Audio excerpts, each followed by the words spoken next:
Here I am with ex-boxing world WBO champion Steve Robinson. And today we're going to talk about Steve's tips for achievement and success. And thank you for having me, mate. That's all right, mate. Yeah, no problem. It's the first time I've done an interview where I've got music on in the background. I love it. I'm loving the funky beats here. In the 80s and 90s. I love it. I love it. First of all, what's your definition of success? Well, dedication, hard work, believe in yourself. Obviously, if you've got talent, obviously you've got to use your talent to your full potential. And it's all down to dedication and also a bit of luck as well. Bit of luck, so dedication, determination. Yeah. I was just reading about you before I came and interviewed you, and you were saying, it said that you were working in Debenhams, and then you were offered a world title fight. I mean, what the heck? How did that? Yeah, that was crazy. Awesome. Yeah, it's crazy. I was working in Debenhams as a part-time store assistant. Yeah. I was only on £52 a week as well at the time. So I was working part-time, but I was full-time, more or less full-time boxing trainer. At the time I was junior world champion. So, I had a bit of a title behind me. And, all of a sudden I had a shot at the world title 2 days notice. It's come from nowhere, So obviously the original fighter, Ruben Velasco, had HIV. Yeah. So they stripped him the world title. And he was going to fight a fella called John Davison from Newcastle. So he dropped out, say the last minute, and then they had to get an opponent for John Davison. So they. And you were shit. Because you were just ready, basically. So. Oh, I say I was not ready to fight 12 rounds in 2 days time, but I was always naturally fit, Yeah. I was a natural fit person. I was always in a gym training all the time. So. Yeah.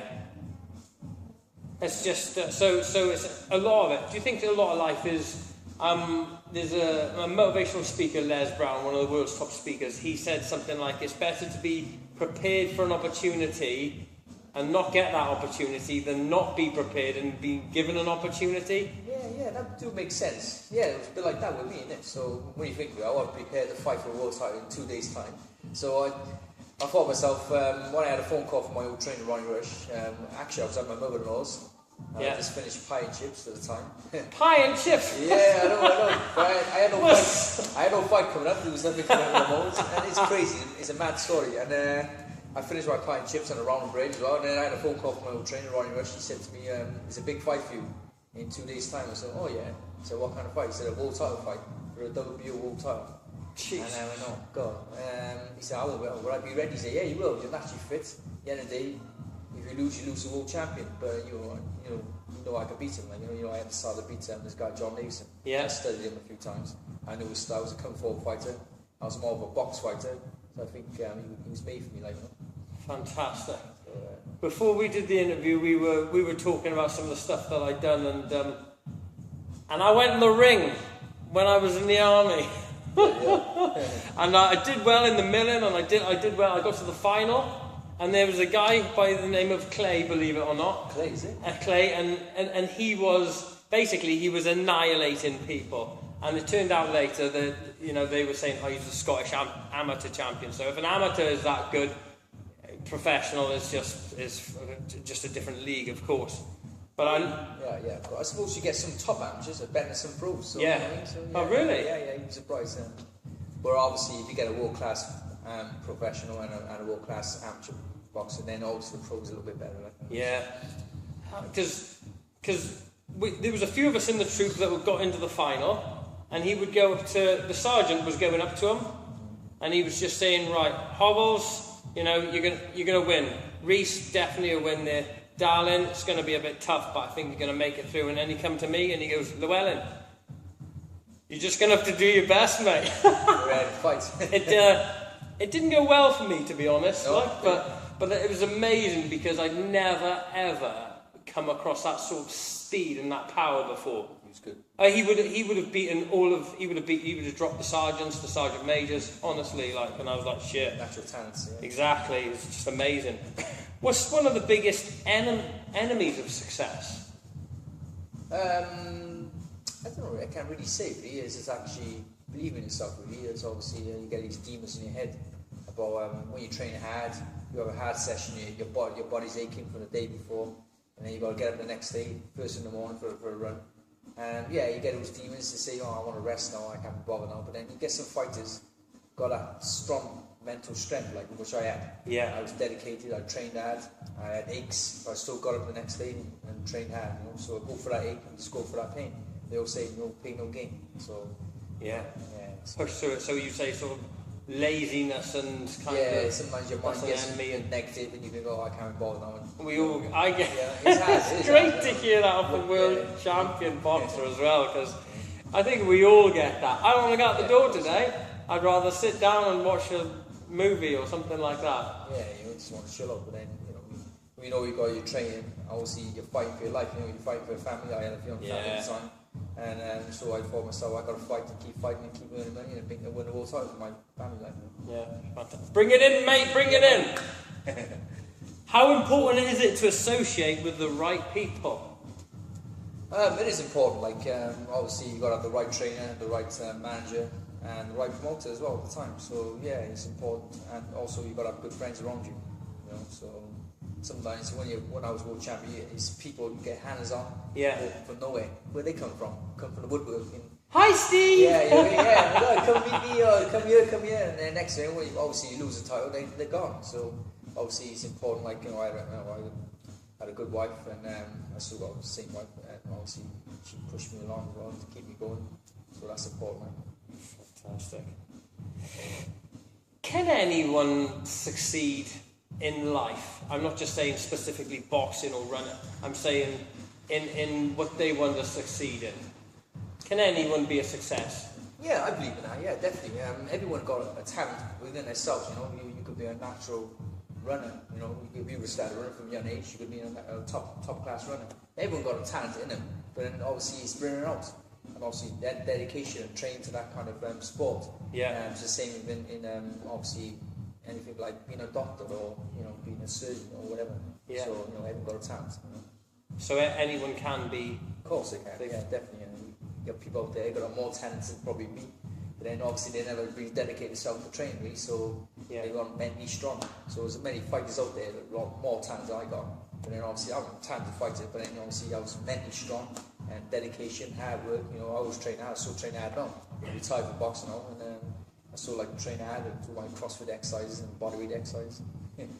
Let me tell you about what this guy does, right? When I was in the forces, I was one of the best at climbing ropes. I knew I was really good at that, much better than endurance running.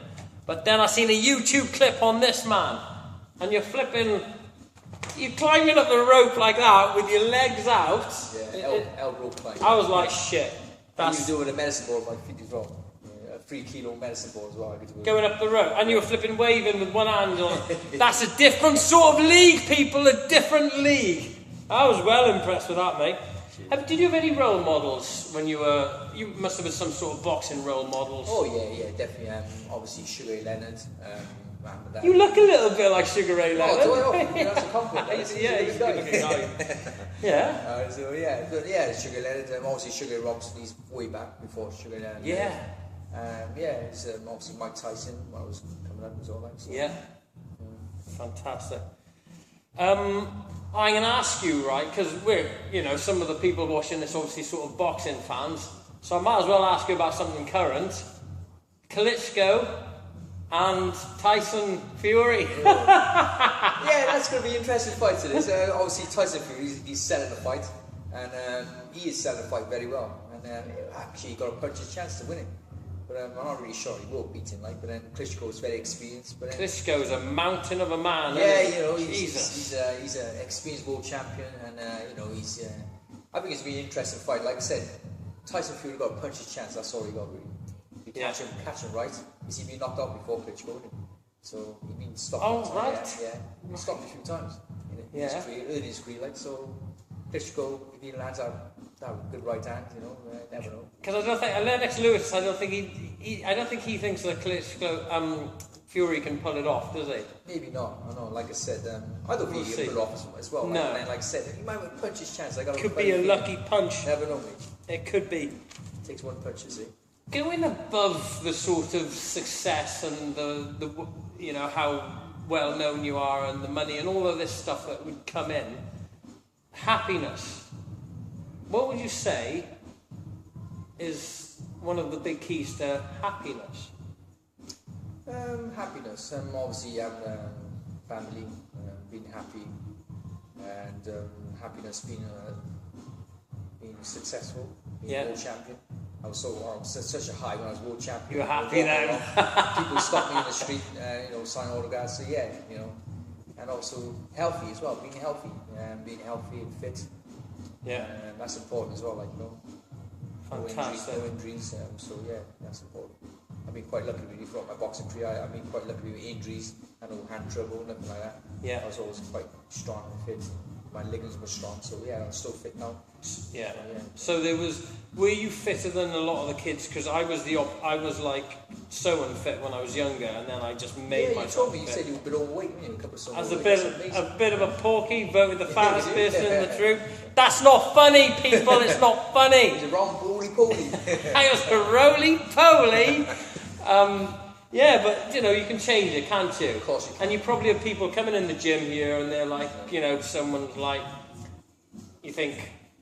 I look at people when I do personal training with them. I look at the potential, and I'm really inspired when I see a really, really overweight person going for a run or something. I know. So I take my hat off to them. So obviously. They obviously got a bit of a complex with overweight, and they think, I'm going to go into the gym and people are going to look at me overweight. And, obviously they're putting the work in, which is good, and it's good when you see them lose the weight, and all of a sudden their body shape just changes completely, so it's amazing.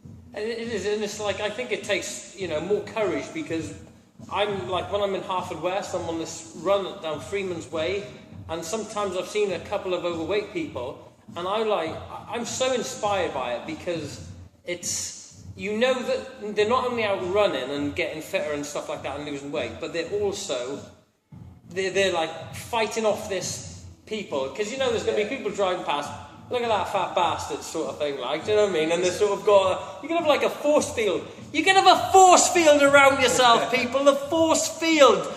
Push out the negative people.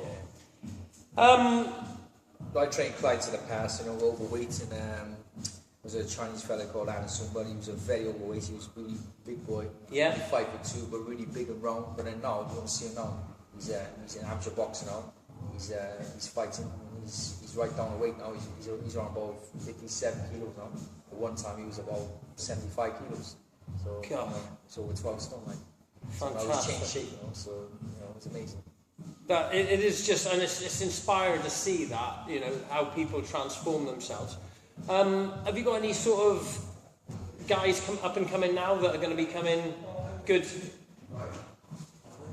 We're doing a little interview, but we just roll on through it. Yeah, that's it. We just roll on. We don't. That's part of life, isn't it? It's just the challenges coming. Have you got any guys now that you're thinking this guy is potentially going to be, Have you got any training any Welsh champions or any? Yeah, well, actually, I train a pro boxer called Craig Kennedy. He's a good fighter. Craig Kennedy. Yeah, Craig Kennedy. He's a cruiserweight. Yeah. He's 11-0.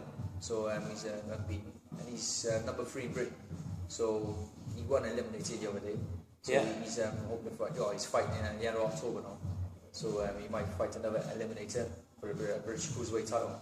So he's a good prospect. And also I got my youngest son, Jacob Robinson. He's a good amateur. Yeah. He fights at 56 kilos. Yeah. Good prospect. Very good style. He's southpaw. Technically really good boxer. Yeah. So he's up and coming as well. So Fantastic. I've got a few up and coming amateurs, which I train amateurs as well. So, And anyone that wants to come and train, they can come here and train in your gym in Steve Robinson's gym in Cardiff. Can you say that, Cardiff? Cardiff. Steve Robinson, seven successive defences or world title flipping champion. It's been an honour and a pleasure, mate. Thank you very much. Cheers, man. Nice one. Cheers. I hope that this has been of some help to you. And if it hasn't, then you can jog on.